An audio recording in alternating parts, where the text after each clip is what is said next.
Kembali di Talk Show Suara Indonesia, pemirsa, bersama saya Natasha Wildan dan masih dengan Bapak Ahmad Halim.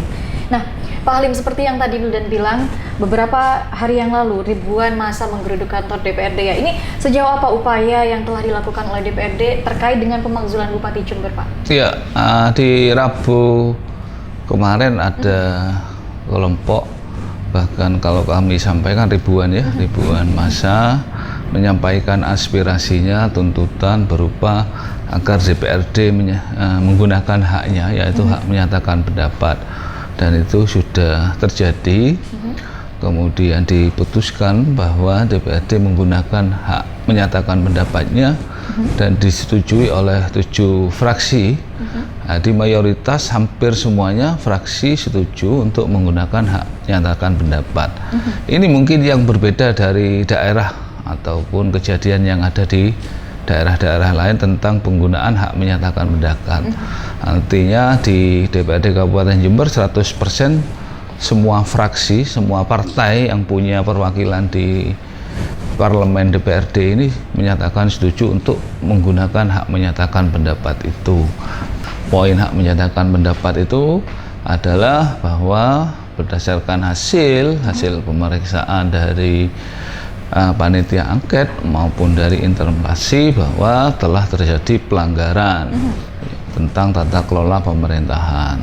Artinya kalau sudah terjadi pelanggaran, Bupati dianggap bahwa oleh kami telah melanggar sumpah janji jabatan, juga melanggar aturan atau larangan terhadap kepala daerah. Itu sudah diputuskan di paripurna dan sudah menjadi keputusan politik dari DPRD. Oke. Namun Halim, dari salah satu media ini memaparkan pernyataan dari Bupati Faidah terkait dengan bahwa hal yang dilakukan oleh DPRD Kabupaten Jember ini cacat hukum. Upaya tersebut cacat hukum.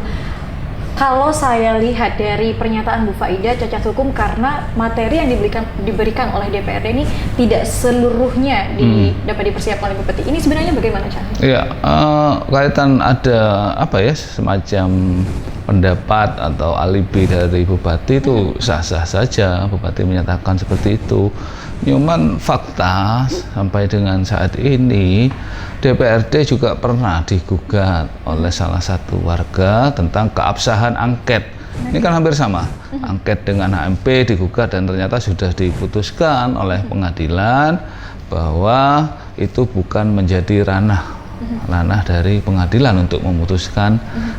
Kasarannya ya wis ditolak lah, kasarannya ditolak bahwa itu tetap sah menurut pengadilan. Kemudian selanjutnya tentang HMP. Nah, ini adalah nampaknya saya melihat Bupati salah menafsirkan aturan tersebut, bahwa dalam aturan tersebut Bupati diberikan pendapat untuk menjelaskan terkait materi yang akan disampaikan di HMP itu.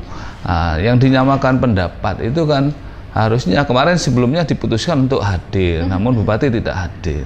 Ini ternyata di dalamnya ada proses yang mungkin kita sampaikan. Jadi hari Senin sebelum HMP itu kami sudah berkirim surat untuk mengundang Bupati hadir dalam sidang paripurna. Kemudian sore dibalas oleh Bupati. Dibalas bahwa dalam surat tersebut disampaikan Bupati tidak bisa hadir, tapi berkeinginan menyampaikan pendapatnya lewat media daring. Kemudian yang kedua ada alasan di situ Bupati bisa tidak hadir fisik karena Sumbersari, kecamatan yang ditempati DPRD ini adalah masih red area, artinya masih kawasan merah karena terdampak COVID. Nah, ternyata dua alasan itu tidak relevan bagi kami karena di sidang sebelumnya di LKPJ Bupati hadir. Kemudian di alasan kedua bahwa Bupati Sumbersari itu kawasan merah, ternyata ya dibantah sendiri oleh halaman website Pemkab yang menyampaikan bahwa Sumbersari baik masih kuning. Nah, kemudian setelah itu ternyata malam harinya berkirim surat lagi dan itu di jam kerja baru kita bahas di pagi harinya bahwa surat yang kedua itu tidak relevan juga karena diantarkan jam 10 malam. Artinya jam 10 malam itu ya bukan jam dinas sudah ya. Sudah bukan persiapan untuk membahas surat. Nanti ceritanya ini nanti balas-balasan surat bukan sidang seperti itu.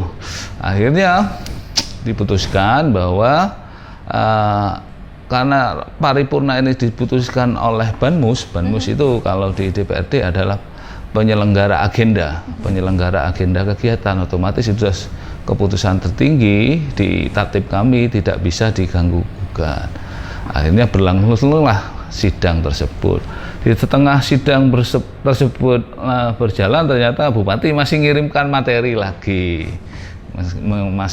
materi lagi, artinya ya sudah, kita terima materi itu, kita sampaikan, bahkan kita tawarkan ke peserta sidang bagaimana untuk di materi yang dikirim oleh Bupati tersebut. Ya tetap kita terima, materinya kita terima, kemudian silakan dibaca oleh anggota masing-masing. Artinya bahwa dalam pemenuhan unsur tata persidangan isu sudah memenuhi syarat ya, memenuhi syarat sesuai dengan peraturan tata tertib, kemudian PP nomor 12 tentang penyusunan tata tertib anggota DPRD itu sudah sesuai prosedural. Seperti itu, Pak Halim. Ada juga sebagian masyarakat yang menilai bahwa upaya pemakzulan Bupati Jember Faidah ini hanya membuang-buang waktu saja. Karena apa? Karena mungkin masa jabatannya akan segera selesai. Bagaimana Pak Halim memandang hal tersebut? Iya. Jadi kami sampaikan ini kan rangkaian peristiwa dan bertahap. Kami tidak bisa memutuskan tahapan-tahapan ini kalau tidak ada istilahnya asbabun nusulnya.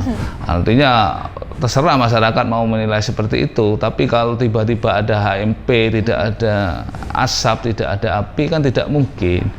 Artinya proses sebelum dilaksanakan HMP ini sudah ada hak angket, ada hak interpelasi, dan ini berlangsung hampir 1 tahun.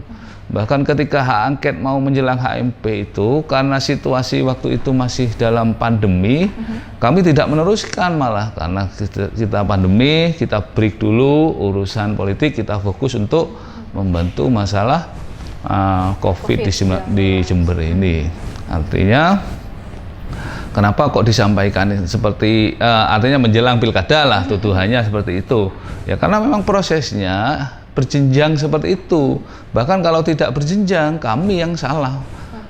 Salah dalam artian menyalahi aturan yang sudah dibuat. Nanti kembali dibilang cacat hukum. Ya, malah seperti itu yang cacat hukum gitu. Namun sebagian masyarakat juga menilai bahwa pemakzulan Bupati Jember Faidah ini karena beliau tidak lagi maju melalui jalur partai politik nih Pak Halim. Itu apakah faktanya benar seperti itu? Ya, kalau saya boleh berpendapat, di lain daerah biasanya petahana itu untuk maju dan mendapatkan dukungan partai politik itu mudah biasanya. Tapi di Jember ini kok beda. Nah, ini yang jadi tanda tanya juga terhadap kami. Kenapa kok partai seolah-olah enggan, malah menolak? Artinya ya yang bisa menjawab ya Bupati sendiri. Mungkin ada komunikasi yang tidak nyambung dengan partai ataupun pendukungnya ya, dengan pendukungnya ke partai-partai pendukung dahulu. Namun Cak Halim, apakah majunya Bu Faidah melalui jalur independen ini merupakan ancaman bagi partai politik? Enggak lah, setiap kami punya prinsip setiap warga mempunyai hak yang sama kan, mau maju atau tidak punya hak pilih dan dipilih. Kemudian mekanismenya sudah diatur melalui peraturan perundangan. Tentu itu kita hormati. Ibaratnya pertandingan sudah ada tata tertibnya, ya sudah kita hormati. Tidak mau lewat partai, mau lewat independen, bagi kami tidak ada masalah. Sah-sah saja ya? Sah-sah saja.